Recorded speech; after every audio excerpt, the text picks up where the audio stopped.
We sat down recently with J.D. Vance, author of Hillbilly Elegy. Now, Vance's book has been credited with identifying the so-called forgotten era. I'm doing y'all solid. I just unearthed this video from our current Vice President, J.D. Vance. In order to know where we're going, we need to know where we've come from.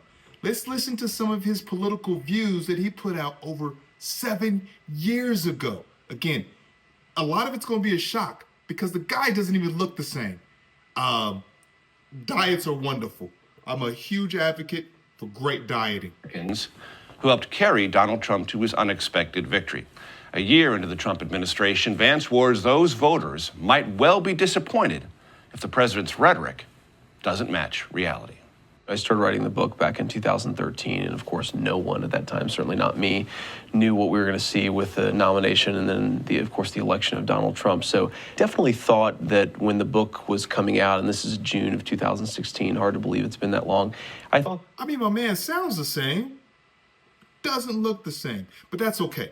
Again, let's focus on where some of his political views are. This should help us understand more about where we're going in the future, because this is the biggest supporter of Donald Trump right now. A lot of folks would be trying to ask questions about who the Trump voter was.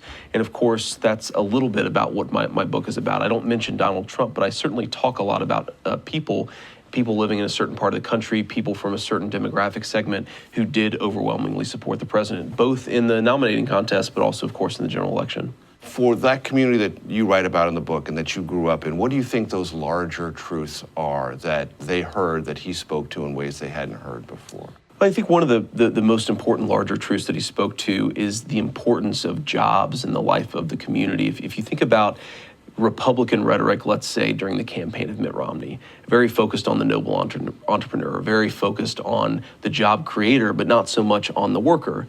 And if you think of the rhetoric of modern Democrats, it's often so focused on government that people don't accept, or that I think a lot of folks on the left don't appreciate that people don't want a handout, they don't want government support, and they don't, from the right, want people to talk about the noble entrepreneur. What they want is people to recognize the dignity of working people. And I think that what was genius about the politics of Trump's campaign is that he focused on workers and he focused on jobs. It wasn't about the wealthy entrepreneur with a private jet. It wasn't about a government handout. It was about the folks in the middle.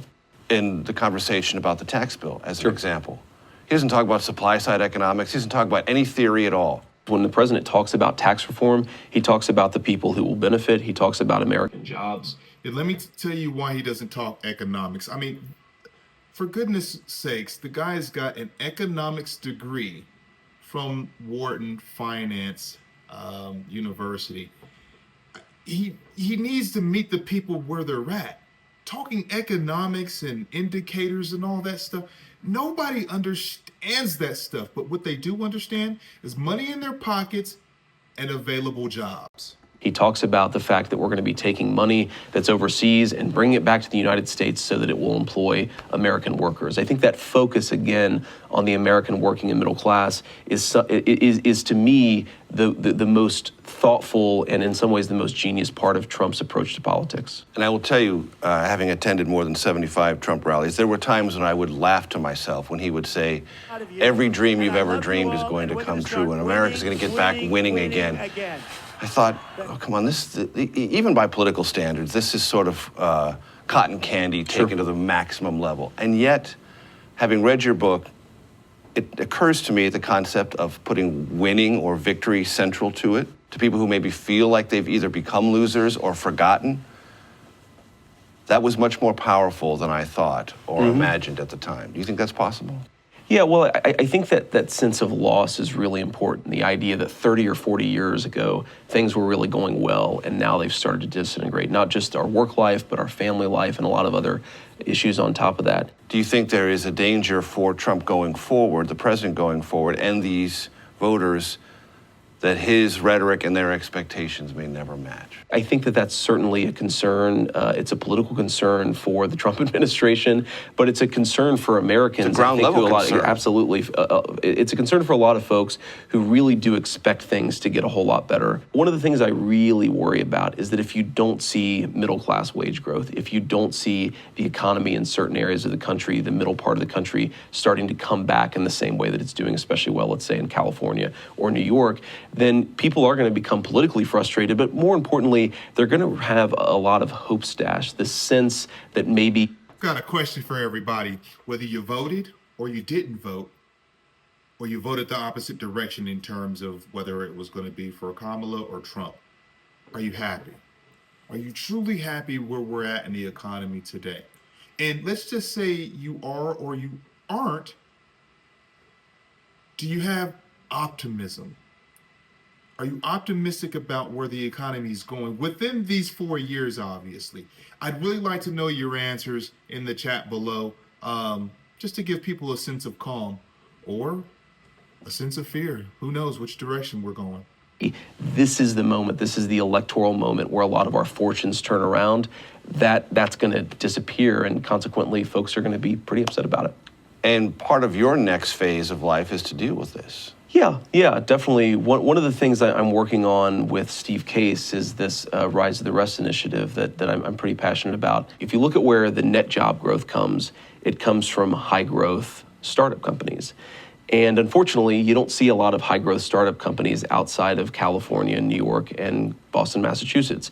And so what we're trying to do is in some ways democratize access to capital, invest in areas that don't get as much entrepreneurial investing, and hopefully start to create some of those new 21st century jobs in places that don't see that job creation. And in my travels, I've seen a little bit of that in Des Moines, Sure. Iowa. I've seen a little bit of that in Omaha, Nebraska. Yep. It's not as if it doesn't exist in Exactly. quote-unquote flyover country, but you want to accelerate. Yeah, exactly. It certainly exists. There are certainly really exciting pockets of entrepreneurship all across the country. Usually linked to a university of some kind. Exactly. Universities provide high quality talent. They provide intellectual property necessary for folks to get their businesses off the ground. But you still don't see nearly as much investment in these areas, even though you see pockets of hope, right? So the statistic I throw out is 50% of venture capital goes to California. Most of the rest of it goes to New York and Massachusetts. That means there's 47 states fighting over a very small amount of the type of investment that creates really high quality, long-term durable jobs. And so if you can rearrange that, if you can create more entrepreneurship and more investment in some of these areas, are you going to fix all the problems I wrote about in Hillbilly Elegy? No, but you will start to create some more high quality job growth. And then this brings us back to some of the embedded behavioral problems you write about in Hillbilly Elegy, and those are going to have to change even if this capital arrives. Yeah, that's absolutely right. You speak quite candidly Sure. about laziness and people who think they work but don't actually work, and that they're part of this equation, and that reckoning is going to have to occur, number one. And I just spoke about that in a recent video in terms of Trump's golden card, right? Your $5 million card. These people are going to pay $5 million to come into this country, whether they're going to be sponsored by another company or they have the money to pay for it for themselves. Jobs are going to be, listen, if you're out there being lazy in your job, trust me, it's going to be taken. If you're that lazy engineer working in telecom, always asking a bunch of questions because you don't have the fortitude to sit down and learn it yourself, somebody's coming for your job. Somebody's studying day and night to understand the engineering processes, the code necessary to continue a Fortune 500, continue a Fortune 50, 100 company into the future, into a bright future. And guess what? Your future, your days are numbered. So get to it, because this is going to be tough. Don't be lazy. won't be easy to. Yeah, absolutely. I mean, look, you go to a town like Middletown, Ohio, where some people are struggling to find a job, but then there are people who had a good job and lost it, not because the economy was bad, but because they made mistakes. You see both types of people, and I think we have to recognize that there are these twin impulses that exist. There is a need for more economic growth, for more job growth, but there is a need in some people for them to recognize that they have a role in making these problems better, and we can't ignore that. The issue that's really, really concerning is that you have 8 million prime-age men who have dropped out of the labor force, folks who aren't even looking for work. You can create job growth all day, but unless you start to do the things that bring those labor force dropouts back into the job market, you're not going to solve the problems I wrote about in the book. JD, thanks so much for your time. Thanks, Major. I thought this was important to find something from the past so that people can understand JD a little better. It's always hard to build a relationship, at least you think you have a relationship with the vice presidents until they run for presidency, right? But they always kind of stay behind the scenes. Fortunately for us, JD is a little bit more outspoken. Now, I'm not swaying one direction or the other. I just love transparency. And if you like transparency, give this video a thumbs up. Definitely subscribe to this because I love putting out this type of footage for people to understand where we came from in our past and what we have forward to look forward to in the future. This is super awesome. Thank you all.